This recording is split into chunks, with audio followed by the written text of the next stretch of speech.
साथियों, आप देख सकते हैं आज हम आपको दिखाते हैं हरियाणा की डाटा गांव, जिला हिसार की ऐतिहासिक साला डेयरी डाटा गौशाला।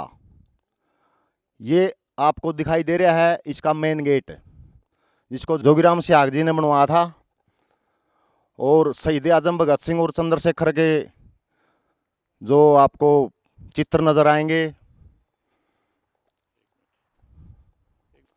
तो चलिए आज आपको दिखाएंगे एक एक चीज़, और इसकी जो आर्थिक व्यवस्था है ये किस आधार पर चल रही है, इसको कौन डोनेशन देता है, कितने गांव डोनेशन देते हैं, क्या उनकी प्रक्रिया है, किस हिसाब से ये काम कर रही है, इसमें कितने कर्मचारी काम करते हैं, इसका इतिहास, भूगोल, इसकी विरासत उससे मिलवाते हैं। चलिए। कि 1857 में पंडित चंदूलाल कवि वारदा, लक्ष्मी चंदा प्राणा कवि वारदा और चंदूलाल और मेघा पंडित ने पूरे जंगल में गऊ चराई थी। 1857 के आसपास आए थे, मैं उस टाइम पर जवान थे। धीरे धीरे में अड़ा गऊ चराएंगे रो भजन गा के कवि था आसपास के गामा में दे अन्ना दो अन्ना ये वार दे जत्तो रुपया ये मांग ले अंदर अपना अड़ा गौवान चरा के ना बाड़ा बना रखा था कि उसमें गऊ चरा कर दे। फिर पुराने हो गए, मैं बूढ़े होने लग गए, उनकी सोचा तो हमें तो बुजुर्ग हो गए और ये गऊ वहाँ का बाड़ा है उरे इनका अपना मांग मांग के बालक पाल लिए गौवा का उसमें, और ये बाग गश्ती गौशाला का दर्जा दे दिया।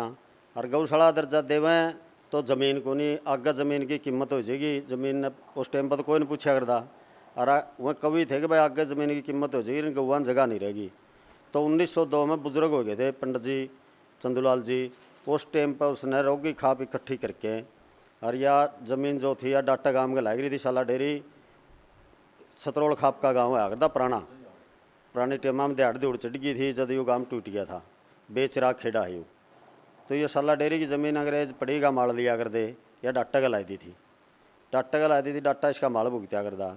तो 1902 में इस रोगी खाप के आदमी इकट्ठे करके न और डाटा गांव में पंचायत कर ली। उन पर ज़मीन मांगी थी जोड़ी करके। तो गांव में उस टाइम पर 272 घर थे जो विश्वेदार थे, ज़मीन वाले थे, जो उनने 1 किला कुड्डी का गौशाला तय दिया था। उस टाइम पर 272 किले दिए थे 1902 में। तो सबसे पहले मिलाते हैं आपको रामपाल शर्मा जी से, जो यहाँ पर अकाउंटेंट हैं, लेखा जोखा संभालते हैं, जिसको हरियाणवी में मुनिम कहते हैं। शर्मा जी नमस्कार। नमस्कार जी। अपना परिचय दीजिए। मैं डाटा गौशाला का मुनिम हूँ, डाटा गांव का रहने वाला हूँ, पंडित जी हूँ। तो रामपाल शर्मा जी, ये यहाँ गौशाला की शुरुआत कब से हुई? गौशाला की शुरुआत बुढ़े बुजुर्गों में सुनते आए हाँ कि 1857 में पंडित चंदूलाल कवि वारदा, लक्ष्मी चंदा प्राणा कवि वारदा और चंदूलाल और मेघा पंडित ने पूरे जंगल में गऊ चराई थी। 1857 के आसपास आए थे, मैं उस टाइम पर जवान थे। धीरे धीरे में अड़ा गऊ चराएंगे रो भजन गा के कवि था आसपास के गामा में दे अन्ना दो अन्ना ये वार दे जत्तो रुपया ये मांग ले अंदर अपना अड़ा गौवान चरा के ना बाड़ा बना रखा था कि उसमें गऊ चरा कर दे। फिर पुराने हो गए, मैं बूढ़े होने लग गए, उनकी सोचा तो हमें तो बुजुर्ग हो गए और ये गऊ वहाँ का बाड़ा है उरे इनका अपना मांग मांग के बालक पाल लिए गौवा का उसमें, और ये बाग गश्ती गौशाला का दर्जा दे दिया। और गौशाला दर्जा देवें तो ज़मीन को नहीं, आगे ज़मीन की कीमत हो जाएगी। ज़मीन उस टाइम पर तो कोई नहीं पूछा करता, और वह कवि थे कि भाई आगे ज़मीन की कीमत हो जाएगी, गौवान जगह नहीं रहेगी। तो 1902 में बुजुर्ग हो गए थे पंडित जी चंदूलाल जी। उस टाइम पर उसने रोगी खाप इकट्ठी करके और या ज़मीन जो थी या डाटा गांव के लाई रही थी साला डेरी सतरोल खाप का गांव है करता पुराने टेमा में दिहाड़ दौड़ चढ़ गई थी जब यो गांव टूट गया था, बेचरा खेड़ा है।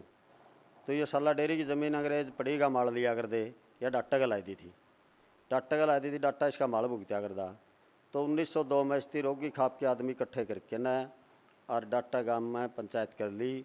उन पर ज़मीन मांगी थी जोड़ी करके। तो गांव में उस टाइम पर 272 घर थे जो विश्वेदार थे, ज़मीन वाले थे, जो उनने 1 किला कुड्डी का गौशाला तय दिया था। उस टाइम पर 272 किले दिए थे 1902 में। अब गौशाला के पास कितनी ज़मीन है? अब गौशाला के पास 3 से 4 किले 5 किले हैं।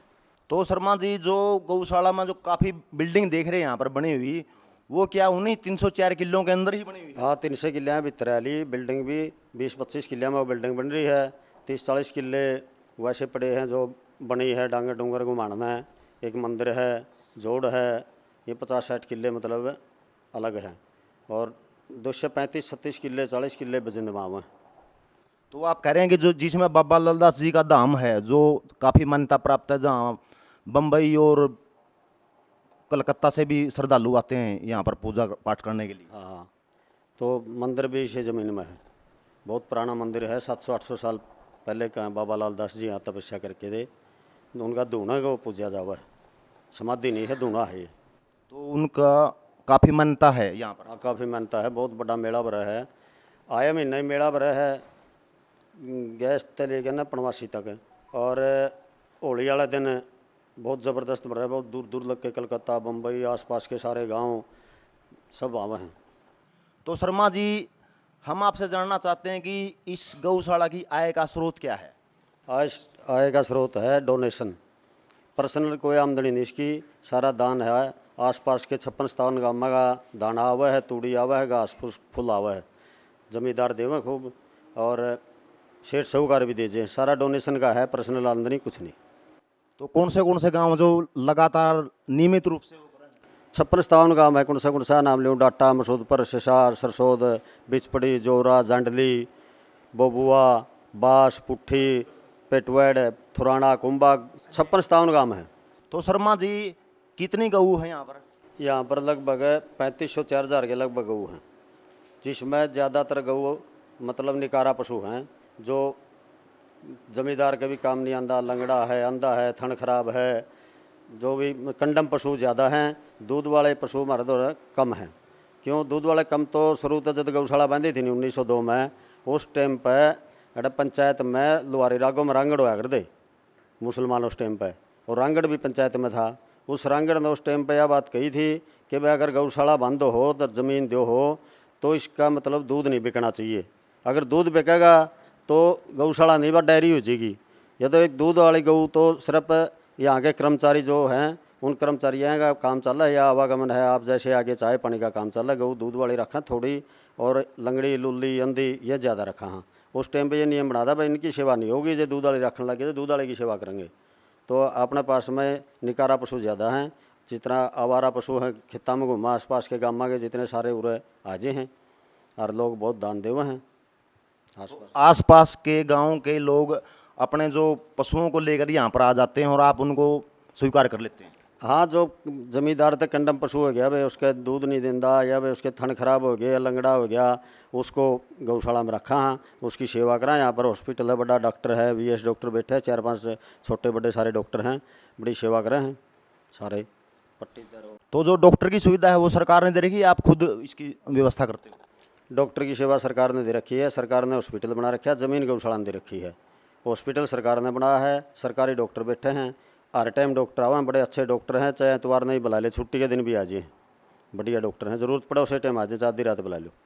तो आपका ये कहना है कि जो 1947 से पहले यहाँ पर मोटर लुहारी में रंगड़ मुसलमान बसते थे, उनका भी इसमें सहयोग था पूरा। हाँ, पूरा सहयोग था उस टाइम पे। अपना रोगी खाप के गांव थे हैं, पंचायत में शामिल होया कर दे, और गौशाला उनके टाइम में बंधी हुई है, उसी टाइम की पुरानी, पूरा सहयोग था आसपास के गामा का उस टाइम पे भी बहुत ज़्यादा।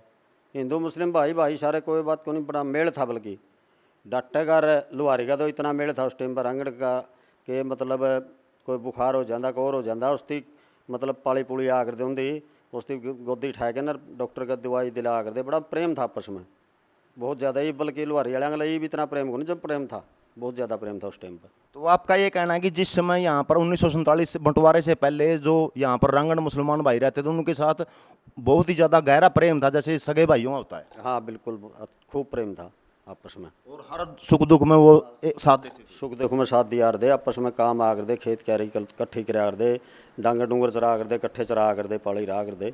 और गाय की मान्यता भी वो इसी प्रकार से करता हाँ, गाया के लगा रखा कर दे हुए भी घर की, मतलब जब तो एक एक पग दो 50-40 गऊ एक एक घर में हुआ कर दी, सारे गऊ चरा कर दे। तो हम चाहेंगे कि शर्मा जी हमें गौशाला की व्यवस्था दिखाएं चलकर। तो शर्मा जी, ये जो दरवाज़ा हो तो काफ़ी पुराना लग रहा है। हाँ, ये दरवाज़ा 1930 में सेठ शोकरण ने बनवाया था, शशाका ने 1100 रुपया में। ये दरवाज़ा दोनों साइड में सदरी, ये सबसे पुराना दरवाज़ा है। गौशाला ये उरे तक होती, मेन दरवाज़ा ये था गौशाला का, उधर ये तो होया करता, ये बाद में बने सबसे पहले पंडित जी बनवारी लाल शर्मा 1967 में इसके मैनेजर बने थे। 36 साल सेवा दी उसने। उसने बड़ी मतलब बंसी लाल मुख्यमंत्री हार था, उस टाइम मिल के ना बिजली पानी की व्यवस्था करी। पहले बिजली पानी की व्यवस्था भी कोई हार दी हुआ, तो फिर बिजली पानी की व्यवस्था करवाई पंडित जी बनवारी लाल ने उस टाइम मिल के ना। और ये हाँ देख सकते हैं कि ये जो गौ माताएं हैं वो यहाँ पर विश्राम कर रही हैं। इनमें ज़्यादातर तो शर्मा जी यहाँ पर कौन सी गऊ हैं? ये सारी निकारा पशु हैं, लंगड़े भी हैं इनमें, थन खराब भी हैं, और जो भी बीमार है बिना दूध देने वाले निकारा पशु सारे अलग अलग फुरसन है सारे के। दोनों फुरसन रहे हुए अलग अलग हैं सारे के। बुढ़िया के न्यारे हैं, लंगड़े न्यारे, अंधिया के न्यारे, सारे हैं अलग अलग है। तो आप देख सकते हैं यहाँ पर सभी जो लंगड़ी लुल्ली हैं गऊ जो अपना सही तरीके से घूम फिर नहीं सकती, वो यहीं पर इनको खाने की व्यवस्था है। और इनके जो रहने की है साफ़ सफाई है, आप देख सकते हैं सूखे ठाण हैं, मतलब इनको लगातार सूखा रखा जाता है। पानी का प्रबंध, इनका पीने का प्रबंध भी अंदर ही है।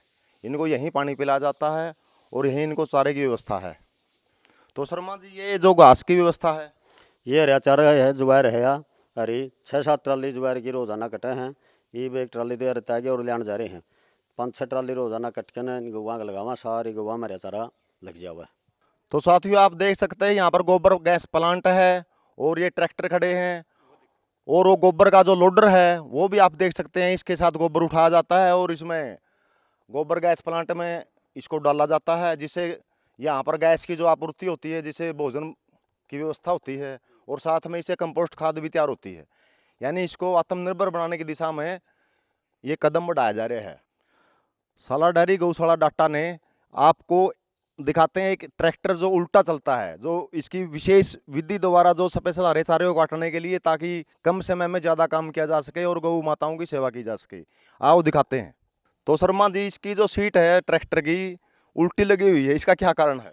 ये उल्टी लगवाई है हमने पंजाब में सुनाम। इसमें हमें जिस तरह कटर मशीन जोड़ा हाँ, ज्वार काटने वास्ते, मक्का काटने वास्ते, कनक भी काट देती है। इसका सारा गेयर बक्सा बदलवा दिया।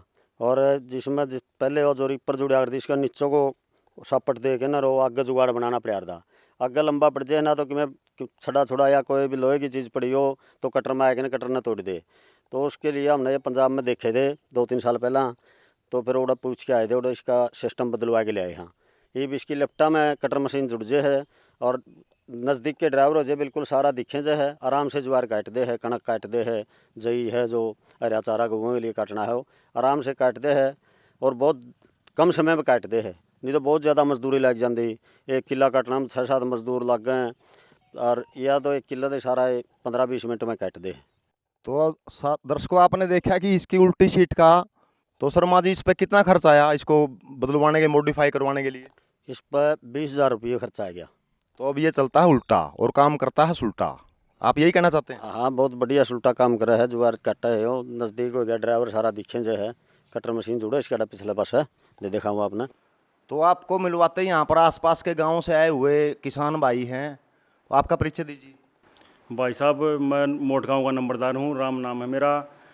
पहले तो मैं बहुत कमा रहा था, 2 कमार के जा रहा था, लेकिन ये बाड़ा यहाँ पे आने के बाद मैंने व्यवस्था देखी यहाँ की गौशाला की। जो मैनेजर साहब है, जो प्रधान है, मुनीम है, इनकी व्यवस्था देख के मैंने बहुत खुशी मिली। बहुत बढ़िया काम करने लग रही है, बहुत ही बढ़िया। पहले मेरे मन में भी शंका कर दी कहीं कुछ कमी तो नहीं है, लेकिन यहाँ पर मैंने 3 दिन हो गए आते हुए। मोट गाँव था रूम में लेबर को लेकर, यहाँ पर 2-3 दिन मेरा बैठने का सूत बैठा, तो इनकी व्यवस्था देखकर बहुत ही संतुष्टि हुई है। बहुत बढ़िया काम करे, बहुत ईमानदारी से। जो भी भाई बाहर का आवा है गाँव गंवाड का, उसने चाह पानी होका मिला है और गाँव का टाइम टू टाइम सही काम बना रहा है। तो आपका ये कहना है कि गांव जो गाय हैं यहाँ पर, गौ माता है, उनकी अच्छी तरह से देखभाल की जा रही? बिल्कुल जी। पहले कम टाइम में आ रहे हमें, खड़े खड़े आंदे, खड़े खड़े जाते, मन रहा था कहीं कुछ कमी तो नहीं है, लेकिन यहाँ पर अब बैठने का सोच बैठा मेरा 1 घंटा, 3 दिन हो गए लगातार आते हुए। यहाँ पर देखा मैनेजमेंट का जो सिस्टम है बहुत ही बढ़िया है भाई, बहुत बढ़िया सिस्टम है। छोटी छोटी बातों का पूरा ध्यान रखा जाओ, गाँव का, गाय का चारा का, गाय का पानी का, जो पैसे की व्यवस्था है, जो पैसे का लेन देन है, बहुत ही बढ़िया चल रहा है। इसमें आपका कहना है कि ये यहाँ पर जो काम है पारदर्शी तरीके से और साफ सुथरा काम किया जाता है? बिल्कुल पारदर्शी है जी। मैं कई गौशालाओं में गया हूँ, कई गौशाला में प्रबंधन बढ़िया है, लेकिन जो यह डाटा गौशाला है अपनी साला डेयरी या बाबा लाल दास के कारण इसकी लोगों के प्रति, जो लोगों की भावना है इसके प्रति कुछ अलग ही है, एक धार्मिक भावना भी है। और बहुत ज़्यादा कई गाँव से लोग यहाँ पर आवा है और यहाँ पर आने के बाद जो व्यवस्था देखा है बहुत खुश हो के जावा है। हमारे गांव में से भी ट्राली भर भर के अनाज की, तूड़ी की, चारा की मोट गांव से बहुत लोग दान करा है, पुण्य करा है और यहाँ पे जैसी व्यवस्था है उसको देख कर जावा है। सभी गांव वाले संतुष्ट है। तो एक भाई और यहाँ पर बैठे हुए हैं, आपका परिचय दीजिए। मेरा नाम नथुराम है, गांव डाटा है। यहाँ मैं आते जाते रहे हाँ, ठीक बढ़िया काम चल रहा है। ठीक है, बाबा लाल दास की दाद है। ये गौशाला बढ़िया सही तरीके से चल रही है, बहुत पुरानी गौशाला है। गांव के अंदर से खूब अनाज आता है, खूब दान देता है डाटा गांव, बहुत बढ़िया देख रेख में रहते हैं। तो साल में कितनी बार देते हैं दान? साल में 2 बार दान देते हैं, वैसे हरियाणा दान नहीं देते हैं, जो यहाँ आएगा वहीं दान देता है। लेकिन साल में जो 2 बार है वो फसल पे ही देते हैं, सब अनाज घास देते हैं। अनाज और घास की सेवा देते हैं साल में 2 बार। 2 बार अनाज घास की सेवा देते हैं। वैसे भी जे अगर कोई कर्मचारियों की कमी हो जाए तो इधर उधर से आके सब अपने सेवा करते हैं। अच्छा, फ्री सेवा, कार सेवा बोलते हैं जिसको, वो करते हैं। हाँ, फ्री सेवा भी करते हैं। बाबा लाल दास की दादा ये बहुत पुरानी गौशाला है, ठीक सही तरीके से चली हुई है। तो आप देख सकते हैं कि इस गौशाला में सब चीज़ें पारदर्शी और स्वस्थ तरीके से चलाई जा रही हैं। इसकी अर्थव्यवस्था खुला कागज है। इसमें यहाँ पर जो भी दान आता है वो सब लिखा जाता है। सभी दानी सज्जनों की आप यहाँ पर सूची भी देख सकते हैं।